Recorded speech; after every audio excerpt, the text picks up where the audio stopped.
Welcome to Veda classical acupuncture. Acupuncture சிகிச்சை எல்லா நோய்களையும் குணமாக்குமா? இதுதான் இப்போ நம்ம முன்னாடி இருக்கிற கேள்வி. ஒரு கேள்வி, அக்குபஞ்சரால் எல்லா நோய்களையும் சரியாக்க முடியுமா அப்படிங்கிறதான் நமக்கு முன்னாடி இருக்கிற ஒரு கொஸ்டின்.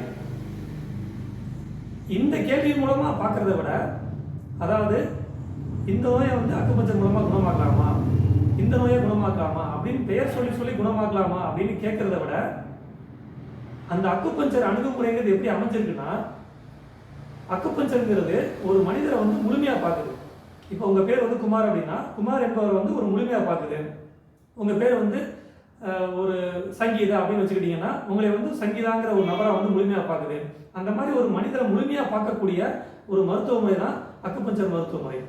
இப்போ ஃபார் எக்ஸாம்பிள் ஒரு மனிதர் வர்றாங்க, எனக்கு வயிற்று வலி, அதை சரி பண்ணுங்க அப்படிங்கிறாங்க.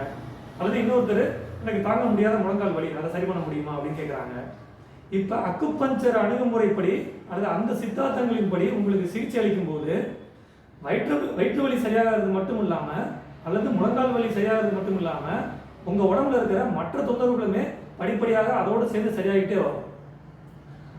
உங்கள் உடம்புல இருக்கிற மற்ற தொந்தரவுகளை உங்களுக்கு தெரிஞ்சிருக்கும், தெரியாமல் இருக்கும். நீங்கள் சிகிச்சை அளிக்கிறவங்ககிட்ட சொல்லலாம், சொல்லாமல் இருக்கலாம்.